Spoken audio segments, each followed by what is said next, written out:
Dhami cabinet की महत्वपूर्ण बैठक आज सचिवालय में दोपहर 1 बजे शुरू होगी। कैबिनेट बैठक नगर निकायों में आरक्षण के लिए एक्ट में संशोधन समेत कई महत्वपूर्ण निर्णय पर लग सकती है मुहर।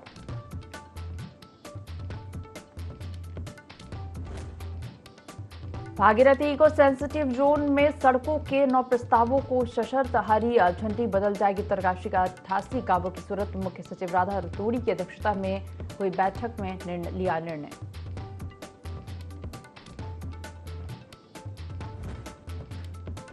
उत्तराखंड में तेज बारिश का अलर्ट। 24 से 30 जून तक भारी बारिश का अलर्ट। तेज हवाओं के साथ तेज बारिश की संभावना।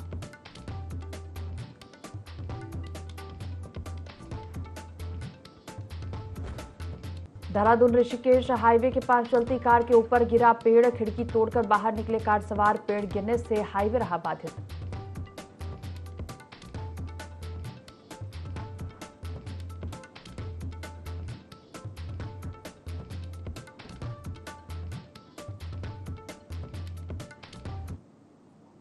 देवभूमि लाइव देख रहे हैं, यहाँ पर मैं हूं आपके साथ दिव्या। बुलेटिन की शुरुआत करेंगे देहरादून से खबर के साथ। धामी कैबिनेट की आज बैठक है। लोकसभा चुनाव के बाद धामी सरकार की पहली कैबिनेट बैठक होगी। सचिवालय में दोपहर 1 बजे से कैबिनेट बैठक शुरू होगी। सीएम पुष्कर सिंह धामी की अध्यक्षता में बैठक होगी। बैठक में कई महत्वपूर्ण फैसलों पर मुहर भी लग सकती है। बैठक में 2 दर्जन से ज्यादा प्रस्ताव भी आ सकते हैं। तो धामी कैबिनेट की महत्वपूर्ण बैठक है। लोकसभा चुनाव के बाद धामी सरकार की पहली कैबिनेट बैठक होगी। सचिवालय में दोपहर 1 बजे यह कैबिनेट बैठक होगी। सीएम पुष्कर सिंह धामी की अध्यक्षता में कैबिनेट बैठक, और इस बैठक में कई महत्वपूर्ण फैसलों पर मुहर भी लग सकती है। 2 दर्जन से ज्यादा प्रस्ताव भी आ सकते हैं।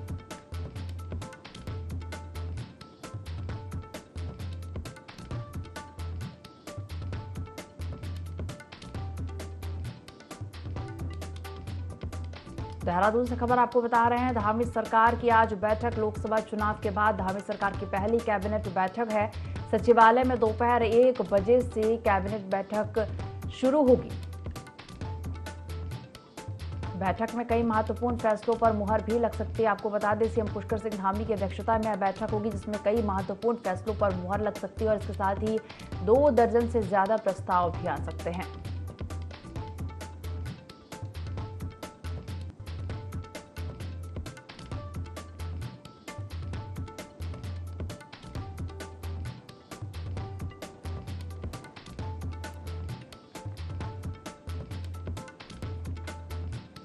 तो देहरादून से बड़ी खबर आपको बता रहे हैं। धामी कैबिनेट की आज बैठक है। लोकसभा चुनाव के बाद धामी सरकार की पहली कैबिनेट बैठक है। आज सचिवालय में दोपहर 1 बजे कैबिनेट बैठक शुरू होगी। सीएम पुष्कर सिंह धामी की अध्यक्षता में बैठक होगी। बैठक में कई महत्वपूर्ण फैसलों पर मुहर लग सकती है। 2 दर्जन से ज्यादा प्रस्ताव आ सकते हैं।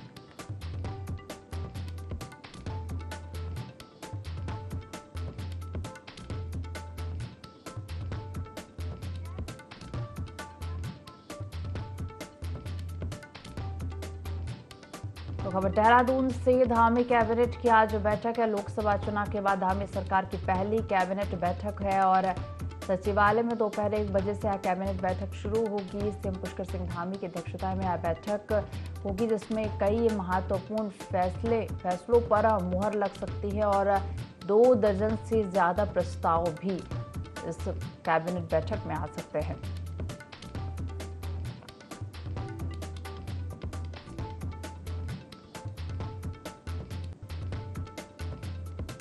धामी कैबिनेट की आज बैठक लोकसभा चुनाव के बाद धामी सरकार की पहली कैबिनेट बैठक है। इस बैठक में कई महत्वपूर्ण फैसलों पर मुहर लग सकती है। 2 दर्जन से ज्यादा प्रस्ताव भी आ सकते हैं। तो आपको बता दें, सीएम धामी की अध्यक्षता में यह बैठक सचिवालय में दोपहर 1 बजे से शुरू होगी, और लोकसभा चुनाव के बाद धामी सरकार की यह पहली कैबिनेट बैठक है।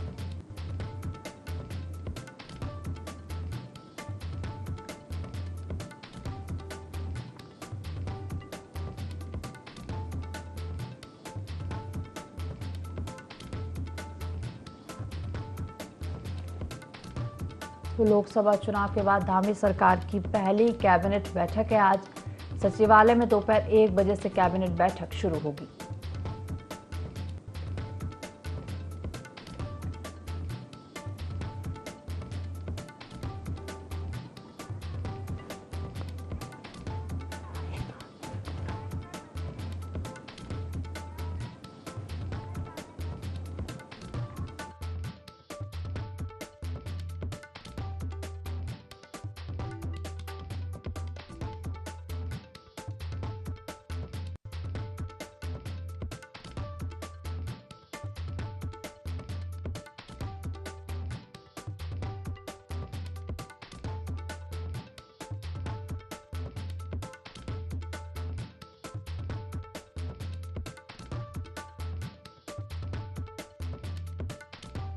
की आज बैठक है। लोकसभा चुनाव के बाद धामी सरकार की पहली कैबिनेट बैठक होगी। सचिवालय में दोपहर 1 बजे से कैबिनेट बैठक शुरू होगी। चलिए इसी पर ज्यादा जानकारी लेंगे। सहयोगी विनय सूद हमारे साथ लाइव जुड़ गया है। विनय, धामी कैबिनेट की आज बैठक है। लोकसभा चुनाव के बाद कई महत्वपूर्ण प्रस्ताव भी सामने आ सकते हैं और कई फैसले भी इसमें हो सकते हैं।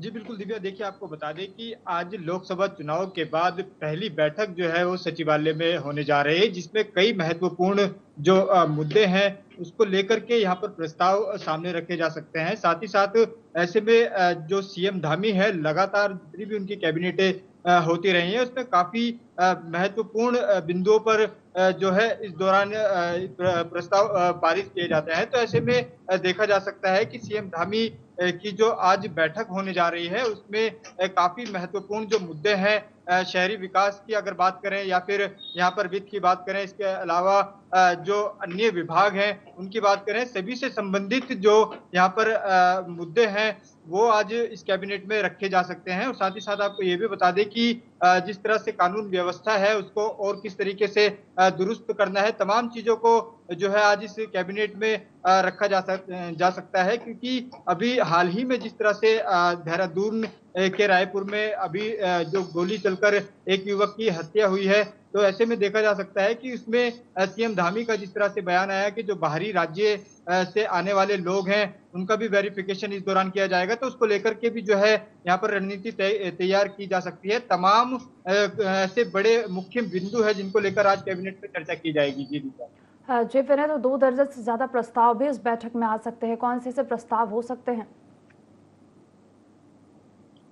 जी बिल्कुल दिव्या, देखिए आपको बता दें कि यहाँ पर नगर निकाय की अगर बात करें तो नगर निकाय में आरक्षण को लेकर के जो है उस पर भी यहाँ पर चर्चा की जा सकती है। उसको किस तरीके से जो है उस पर रणनीति तैयार करनी है, तमाम चीजों को ध्यान में रखते हुए जो है यहाँ पर कैबिनेट में प्रस्ताव आ सकते हैं। साथ ही साथ कई जो कानून की अगर बात करें तो उसको लेकर के भी जो है यहाँ पर चर्चा की जा सकती है। इसको लेकर के भी प्रस्ताव यहाँ पर जारी किया जा सकता है कि जिस तरह से अन्य राज्यों से आकर के जो लोग उत्तराखंड में रह रहे हैं उनके यहाँ पर वेरिफिकेशन के लिए सीएम धामी ने जिस तरह से बयान दिया है, क्योंकि उनका पुराने का जो रिकॉर्ड है वो भी इस दौरान उत्तराखंड में नहीं रहता। तो तमाम चीजों को जो है ध्यान में रखते हुए आज की जो बैठक है काफी महत्वपूर्ण जो है इस दौरान यहाँ पर मानी जा रही है। दिव्या जी विनय, तो धामी कैबिनेट की बैठक है और इस बैठक में कई प्रस्तावों पर मुहर भी लग सकती है और कई प्रस्ताव भी इस बैठक में आ सकते हैं। फिलहाल जुड़ने के लिए और तमाम जानकारी साझा करने के लिए आपका धन्यवाद। तो अगली खबर का रुख करेंगे। जनपद उत्तरकाशी में मानसून ने दस्तक दे दी है। जनपद के ऊंचाई वाले इलाकों में हल्की बारिश शुरू हो गई है। आपदा की दृष्टि से संवेदनशील इस जनपद में गंगोत्री और यमुनोत्री में लगातार यात्रियों की संख्या बढ़ रही है। दोनों धामों में अब तक 9 लाख से अधिक यात्री दर्शन कर चुके हैं और आने वाले दिनों में यह संख्या और भी बढ़ेगी। ऐसे में उत्तरकाशी पुलिस ने यात्रियों के लिए नई एसओपी जारी की है। रात 10 बजे के बाद जनपद में किसी यात्री वाहन को प्रवेश नहीं दिया जाएगा। वहीं संवेदनशील स्थानों पर अतिरिक्त पुलिस बल तैनात किया गया है। दुर्घटना संभावित क्षेत्रों में पैराफिटिंग और रोशनी की व्यवस्था की गई है। वहीं आपदा प्रबंधन विभाग ने भी यात्रियों की सुरक्षा के लिए पूरी तैयारी कर ली है।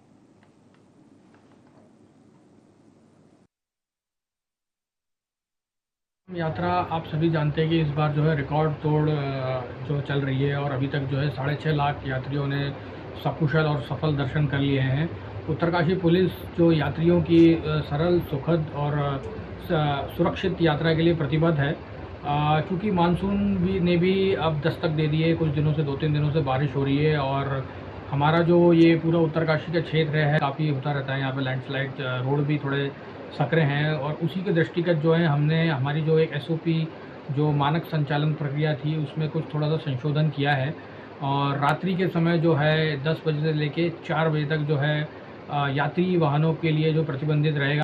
जनपद में आपातकालीन प्रचालन केंद्र यात्रा कंट्रोल रूम के रूप में भी कार्य कर रहा है और हमारी तैयारियां यात्रा तैयारी से ही प्रारंभ हो चुकी हैं। जैसा कि रोड अवरुद्ध होना और कहीं भी कोई प्राकृतिक टाइप की घटना होना, एक्सीडेंट होना, इनमें आपदा दमन सक्रिय रूप से कार्य करता है और तथा कंट्रोल रूम के रूप में कार्य करता है। तो जैसे मानसून की दृष्टिगत रखते हुए हमें एक अलग से तैयारी भी करनी पड़ती है, जिसमें रोड अवरुद्ध होना और अन्य इमरजेंसी सिचुएशन में कैसे डील किया जाए। तो इसमें सभी विभागों की हम 3 बार मीटिंग करा चुके हैं और उनसे जो उनकी तैयारियों की भी समीक्षा की है जिलाधिकारी महोदय द्वारा, और उनका प्लान भी ले लिया गया कि ऐसी स्थिति में क्या करेंगे, कहाँ मशीन डिप्लॉय करेंगे और क्या क्या। उत्तराखंड कांग्रेस के प्रदेश अध्यक्ष करण माहरा ने आंदोलन का ऐलान किया है। उन्होंने देश भर में नीट यूजी और यूजीसी नेट की परीक्षा को लेकर उठे विवाद को लेकर भाजपा की सरकारों पर युवाओं के हितों से खिलवाड़ का आरोप लगाया है। इसके साथ ही शैक्षणिक संस्थानों में संघ पृष्ठभूमि के लोगों की नियुक्ति पर भी करण माहरा ने सवाल उठाए हैं। करण माहरा ने कहा कि पूरे देश के युवा एक के बाद एक पेपर लीक होने से परेशान हैं। वे खुद को ठगा महसूस कर रहे हैं। कई साल की मेहनत के बाद जब मालूम चलता है कि जो परीक्षा कड़ी मेहनत से दी उसका पेपर लीक हो गया है तो युवा निराश हो रहे हैं।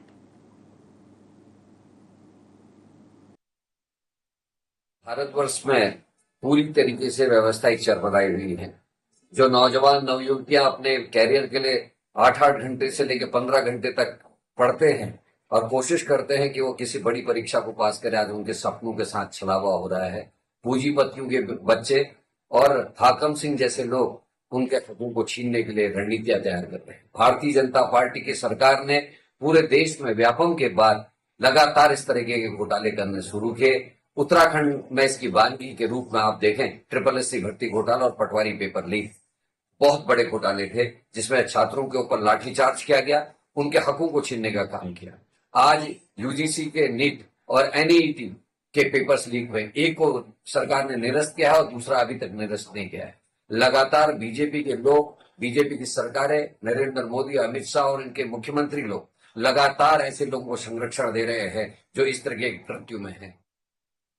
तो देहरादून मसूरी राजमार्ग पर 4 से 5 किलोमीटर लंबा जाम लग रहा है और ऐसे में कांग्रेस ने सरकार पर निशाना साधते हुए कहा कि सरकार को मसूरी के दर्द की कोई सुध नहीं है। लंबे लंबे जाम से लोगों को परेशान होना पड़ रहा है। वैकल्पिक मार्ग की कोई व्यवस्था नहीं है। ऑफिस, स्कूल जाने आने वाले लोगों को खासी दिक्कतों का सामना करना पड़ता है और एक पार्किंग की व्यवस्था भी की गई थी, लेकिन उसकी भी कोई सुध सरकार नहीं ले रही है। देखिए, मसूरी में जाम कोई नई बात नहीं है, लगातार वहां पर जाम लगता है, लेकिन अब जिस तरीके से 5-5, 6-6 किलोमीटर लंबा जाम लग रहा है, आने वाले सैलानियों को दिक्कत हो रही है। रोजमर्रा जो ऑफिस के काम के लिए जाते हैं, कॉलेज जाने वाले बच्चे हैं, जो अन्य कामकाजी लोग हैं, सबको परेशानी हो रही है। आखिर जो है इस जाम से कैसे मसूरी को मुक्ति मिलेगी, इसके लिए जो है सरकार के पास क्या रोड मैप है, क्या प्लान है, वो जो है सरकार बता नहीं पा रही है। और किस तरीके से जो है मसूरी के दर्द को समझें, क्योंकि वहाँ पर जो मल्टीपल पार्किंग है वो भी जो है सक्षम नहीं, वो भी नाकाफी साबित हो रही है। तो अन्य विकल्प तलाशने पड़ेंगे सरकार को और उसके लिए कोई सटीक जो है रणनीति बनानी होगी। लेकिन सरकार केवल बातें करती है, घोषणाएं करती है, धरातल पर सरकार की कोई योजना नजर नहीं आती। इसका जो है खामियाजा मसूरी को भी भुगतना पड़ रहा है, देहरादून की जनता को भी भुगतना पड़ रहा है, आम जनमानस को भी भुगतना पड़ रहा है। देखते हैं कब तक सरकार इस पर नियंत्रण पाती है और कोई सटीक व्यवस्था बना पाती है। ऋषिकेश रानी पोखरी मार्ग पर काली मंदिर के पास भारी बारिश और तूफान के कारण एक बड़ा पेड़ गिरने से हाईवे बाधित हो गया। हालांकि कोई जनहानि की खबर सामने नहीं आई है, लेकिन आवागमन ठप हो जाने के कारण सभी यात्री परेशान हो गए। सूचना मिलने पर SDRF ढालवाला ऋषिकेश की टीम तुरंत घटनास्थल पर पहुंची और टीम ने कटिंग उपकरणों की मदद से पेड़ को हटाया और यातायात को सुचारू किया।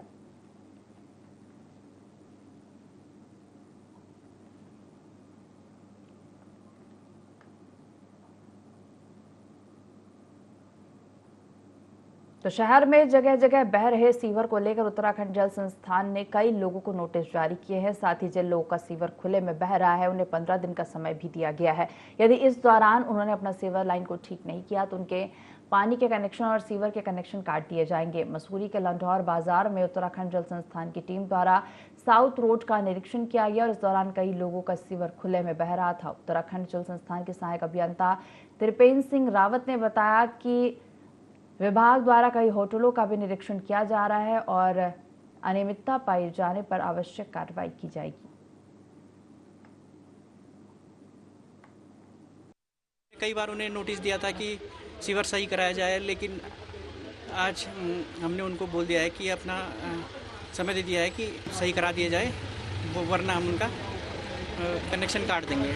आगे भी देखेंगे, आगे अगर किसी का बाहर आया होगा तो कार्रवाई आगे भी की जाएगी। जो सीवर में जो किचन वेस्ट आ रहा है उस पर अभी प्रभावी नियंत्रण नहीं हो पाया आज से हम लोग उन पे जो नोटिस दिए थे उनके क्रम में कार्रवाई करने जा रहे हैं। अभी जिन चैम्बरों में ज़्यादा दिक्कत आ रही है उन चैम्बरों का डिज़ाइन भी हम लोग देख रहे हैं कि किस तरह से वो डिज़ाइन किए गए हैं, क्या उसमें सीवर का फ्लो प्रॉपर है या नहीं है। और बहुत सारे एरिया हमारे ऐसे हैं जो नैरो एरियाज़ हैं जिसमें कि हम अपने सीवर जेटिंग मशीन को ले जा नहीं पा रहे हैं, तो ऐसी जगह पर हम लोग मैनुअली ही काम।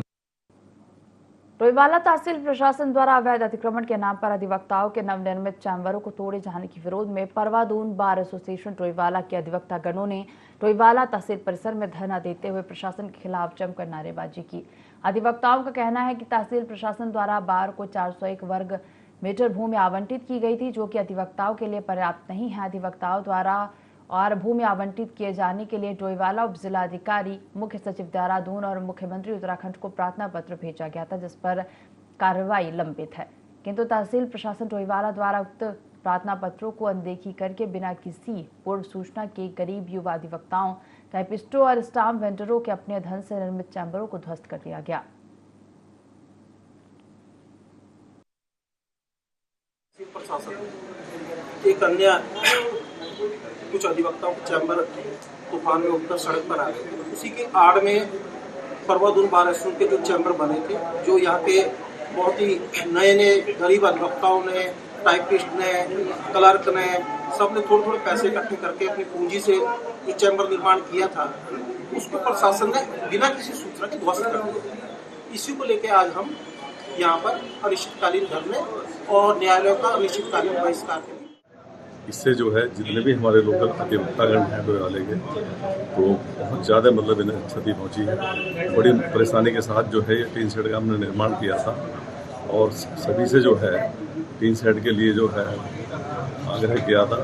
इन्होंने जो है ये ऐसा कार्य जो है जानबूझ के किया है ताकि ये हमें इसी तरह जो है परेशान करें। 36वीं वाहिनी आईटीबीपी लोहाघाट ने जगह जगह सीमावर्ती चौकियों में अंतर्राष्ट्रीय योग दिवस मनाया। कमांडेंट धर्मपाल सिंह रावत के निर्देश में चीन सीमा पर तैनात हिमवीरों ने अग्रिम चौकी ढाकर 11,024 फीट, वेदांग 12,730 फीट और अंतिम सीमावर्ती चौकी दावे 14,567 फीट ऊंचाई वाले क्षेत्रों में योग किया और नागरिकों को योग के प्रति जागरूक भी किया गया। इस दौरान योग के नियमित अभ्यास से होने वाले शारीरिक, मानसिक और आध्यात्मिक लाभों के बारे में जानकारी दी।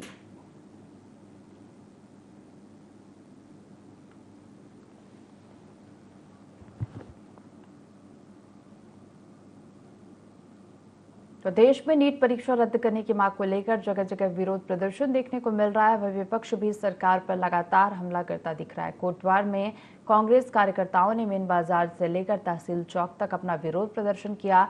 साथ ही केंद्र सरकार के खिलाफ नारेबाजी करते हुए केंद्र सरकार का पुतला दहन किया। वहीं कांग्रेस के पूर्व प्रदेश सचिव प्रवेश रावत ने कहा कि नीट परीक्षा में हुई धांधली से लाखों छात्र छात्राओं के भविष्य के साथ खिलवाड़ हुआ है, लेकिन मोदी सरकार ने मौन साधा हुआ है। हमारी मांग है कि नीट परीक्षा को रद्द करके दोबारा से कराया जाए और जब तक ऐसा नहीं किया जाएगा तब तक कांग्रेस के कार्यकर्ता सड़कों पर प्रदर्शन करते रहेंगे। नीट की परीक्षा दी थी 25 लाख छात्राओं ने, उनके भविष्य से खिलवाड़ हुआ है, उनकी भावनाओं से खिलवाड़ हुआ है और मोदी सरकार ने पेपर लीक उस पर मौन साधा हुआ है। हम बार बार छात्राएं कांग्रेस पार्टी उस नीट की परीक्षा को रद्द करने की मांग कर रही है, लेकिन भ्रष्टाचार में अखान में डूबी हुई ये सरकार उस नीट परीक्षा को निरस्त नहीं कर रही है, जिसके लिए हम आंदोलनरत हैं। तो मेडिकल प्रवेश परीक्षा नीट मामले को लेकर राजनीति गर्मा गई है। मेडिकल प्रवेश परीक्षा नीट में कथित अनियमितताओं के खिलाफ कांग्रेस देश भर में प्रदर्शन कर रही है और इसी कड़ी में उत्तराखंड की राजधानी देहरादून में भी प्रदर्शन देखने को मिला। भाजपा मीडिया प्रभारी मनवीर चौहान ने कहा कि प्रतियोगी परीक्षाओं को लेकर कांग्रेस का प्रस्तावित विरोध प्रदर्शन भड़काऊ कदम है, जबकि सच्चाई यह है कि युवाओं के भविष्य की रक्षा के लिए सरकार तत्पर है। साथ ही कहा कि यूजीसी नेट में धांधली की शिकायत मिलते ही सरकार ने तत्परता से परीक्षा रद्द करने का निर्णय लिया। वहीं नीट को लेकर भी केंद्रीय शिक्षा मंत्री ने आश्वस्त किया है कि किसी भी युवा के भविष्य के साथ खिलवाड़ नहीं होने दिया जाएगा।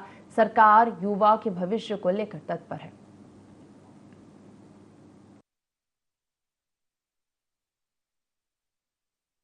कांग्रेस को इतने गंभीर और संवेदनशील मामले पर ओछी राजनीति कर रही है और कांग्रेस को युवाओं के भविष्य से कोई लेना देना नहीं है।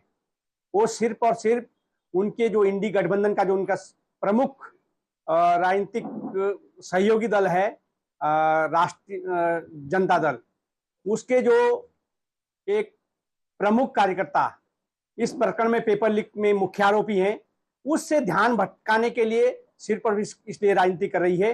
लेकिन हमारी भारतीय जनता पार्टी की सरकार युवाओं के भविष्य के प्रति पूर्ण रूप से संवेदनशील है और किसी भी प्रकार से युवाओं के साथ अन्याय न हो, उसके लिए कृत संकल्पित है। मंगलौर विधानसभा में होने वाले उपचुनाव से भाजपा से प्रत्याशी बनाए गए करतार सिंह बढ़ाना ने नारसन से मंगलौर तक रोड शो किया। रोड शो में भाजपा के पूर्व कैबिनेट मंत्री स्वामी यतीश्वरानंद, पूर्व प्रदेश अध्यक्ष मदन कौशिक, हरिद्वार सांसद सहित भाजपा के कई दिग्गज नेता शामिल हुए। वही रोड शो में पहुंचे पूर्व कैबिनेट मंत्री स्वामी यतीश्वरानंद ने कहा कि इस बार मंगलौर में कमल खिलाना तय है। वही करतार सिंह बढ़ाना ने कहा कि मंगलौर में इस बार भाजपा भारी मतों के साथ विजयी होगी। मंगलौर की जनता ने जो इस रोड शो में प्यार दिया, उससे साफ साबित होता है कि मंगलौर की जनता ने अपना उम्मीदवार चुन लिया है। खाली मैं नहीं लड़ रहा, मोदी जी का विकास और मुख्यमंत्री का प्यार और युवा सरकार भी काम कर रही है। बढ़ाना जी अब तक जो है, एक बात बता, दो पहलवान आपस में समझौता कर लें कि या तो मैं पिटूंगा, लेकिन कोई पहलवान आए तो उसे झूठ बोल के भगा देना। कैंडिडेट आता है उसको कैंडिडेट वाले ही भगा देते हैं। ऐसी धूप में, ऐसी गर्मी में अपने बड़े से बड़े काम के लिए भी नहीं निकलता। और ये मेरी मंगलौर का, मेरी छत्तीस बिरादरी का प्यार है जो उफन उफन के आ रहा है और वो अपने सपने को साकार करने जा रहा है कि अब की बार और कमल खिलेगा बार बार। हमारे मंगलौर के प्रत्याशी हैं भाई करतार सिंह बढ़ाना जी। आज उनका नॉमिनेशन किया गया, उसमें माननीय मुख्यमंत्री जी आए थे, हमारे प्रदेश के अध्यक्ष आदरणीय महेंद्र भट्ट जी आए थे और जो हमारे यहाँ के सांसद है भाई त्रिवेंद्र रावत जी और हमारे सभी विधायकगण आज सुबेरे उस नामांकन में सम्मिलित थे। उसके बाद एक रोड शो का कार्यक्रम विधानसभा मंगलौर में किया गया था, लेकिन आज रोड शो का उत्साह देखकर, इस क्षेत्र की जनता का जो उत्साह देखकर ऐसा लगता है कि अब की बार मंगलौर की जनता ने ये तय कर लिया कि यहाँ से भारतीय जनता पार्टी के प्रत्याशी को बनाना है और मंगलौर का विकास करना है। इस बुलेटिन में फिलहाल इतना ही। आप देखते रहिए ID24। नमस्कार।